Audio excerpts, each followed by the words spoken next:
Good evening, all of you.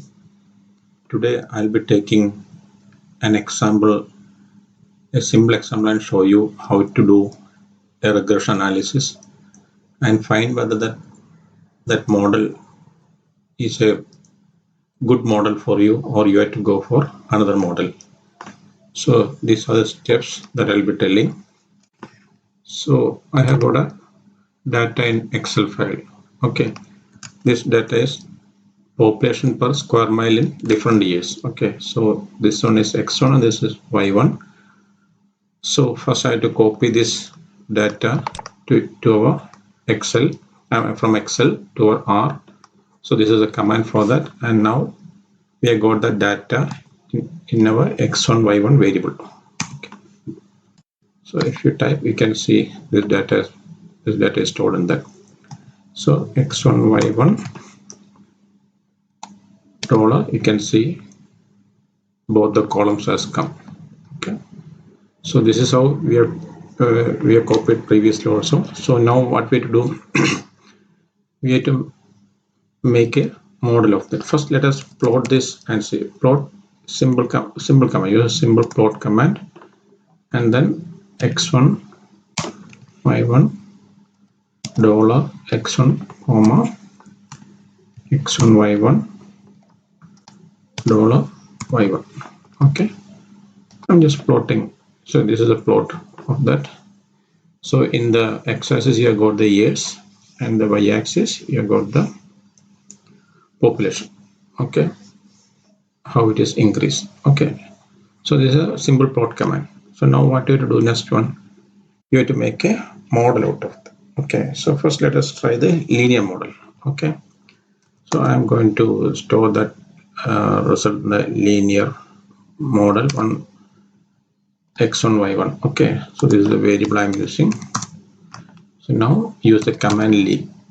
Use the command lm. So y versus x. So what is our y here? Our y is x1 y1 dollar y1. Okay, against x1 y1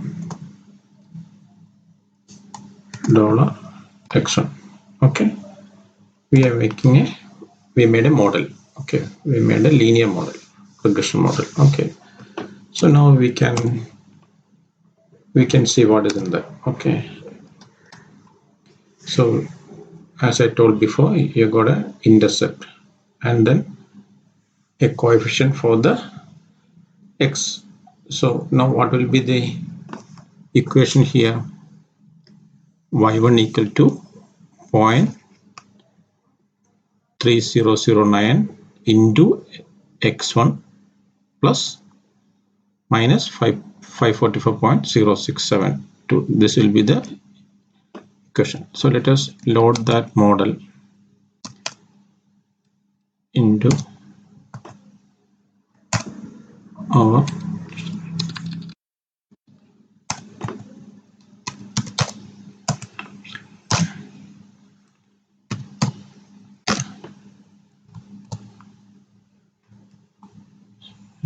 small spelling mistake is there. Yeah, it's AB line, and you're loading the model to the existing plot. Okay, so this is the line. So as you can see, intercept is somewhere down the y-axis. Okay, it comes to 544 in the negative region. Okay, and then it has got a positive slope. So now let us see the summary of our linear plot. Summary lm underscore, and this is a linear model. That so what you can see here, residuals box plot details, and it is showing 3-star, and p-value is also very much less than the alpha. So this should be a good model. Okay, so let us plot the residuals and see. And also one more thing, you can see the correlation relation between this both the variable.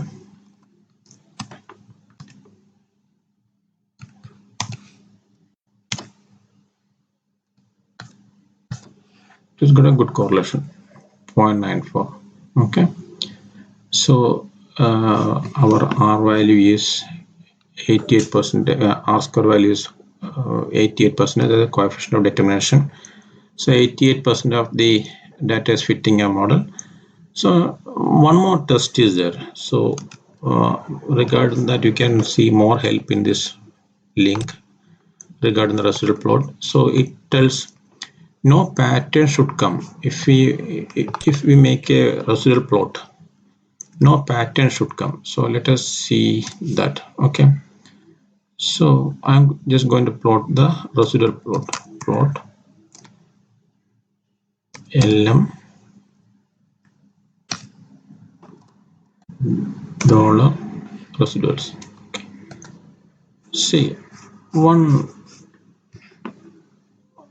particular pattern you can see here, one U-shaped pattern. So the statisticians say if we get a pattern for the residuals, you should check whether another model will be good or better than this one.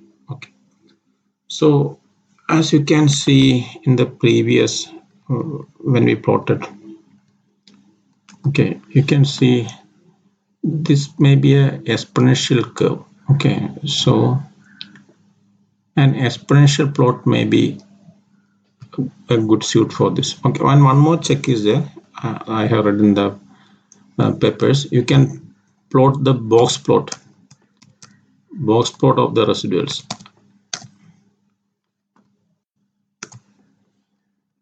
and see whether it is uniform, normal distribution is there or not. Okay, see here you can see it is more positive skewed. You can see the distance from here to here is more, so it is not a proper normal distribution. So another check is the residual should have a normal distribution. So here it is not a proper normal distribution. So let us try one more model and then see whether that is more suiting our variables. Okay, so for that we have to make a exponential plot. So what exponential, I can do the logarithm of the y value and then plot it. Okay, so I'm just storing that in the variable log underscore x1 y1, and same model, linear model, but what I have to do, I have to find the logarithm of the y value, x1 y1 dollar y1 against x1 y1.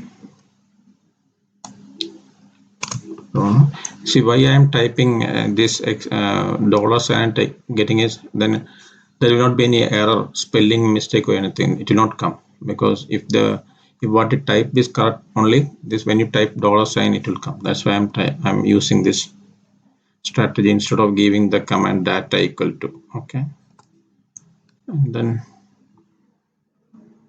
let us see. Okay, so now that has come. So now let us see the summary of that. Summary log. Okay, so here you got this also showing a good p-value. Okay, 3 stars are there for the intercept, and the coefficient also good p-value is there. So now what we can check here, we can see whether any pattern is there for the residual plot. So we just plot log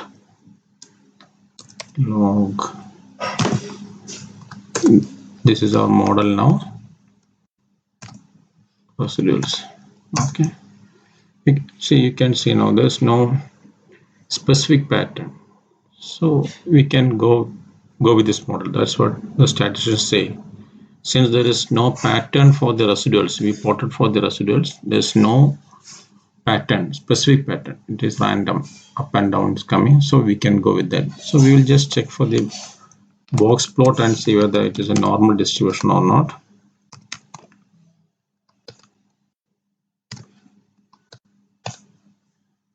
it is more or less normal distribution. You can see distance is equal and median is coming to near to 0, and this distance also same.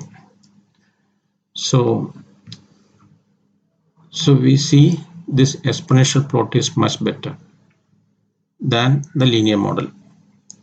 Okay, so if you want to plot this in and see, we'll try that also.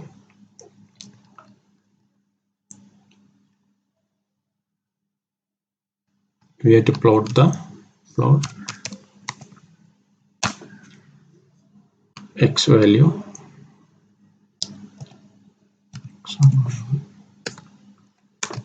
$x1 and then log of the y value x1 y1 $y1. Okay, so we got that, and then we are adding our model, okay, to this one. Okay, so this is one we got. So this is fitting our model better than the previous one. So what we did, I will just recap once again what we did. We read the values x and y from the Excel file, and then we made the linear model.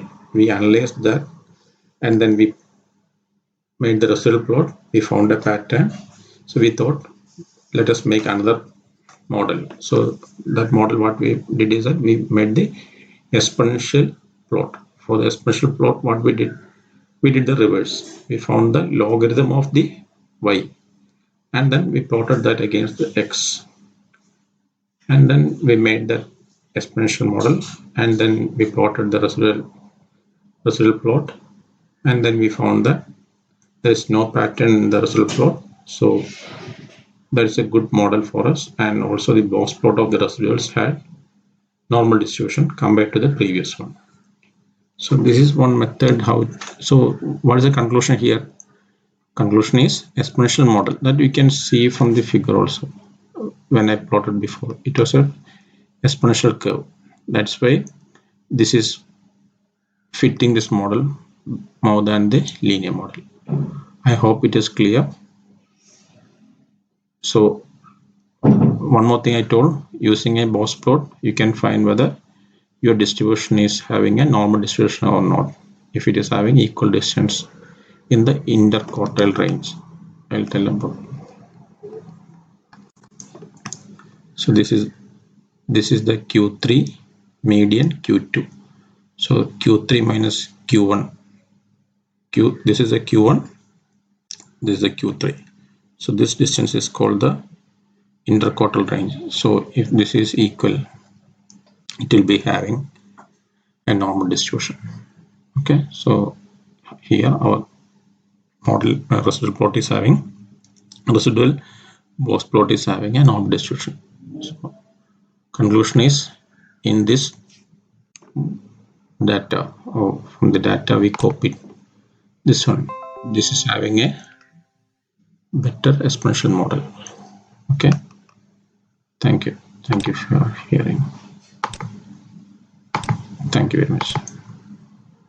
One more thing I forgot to mention here, in this model, I mean the new exponential model, what we did, you can see here R values increased from our previous 88% to 97%. Okay, so 97% of the data is fitting. Our coefficient of determination has become 97%. Also, we can just see the correlation between the log y.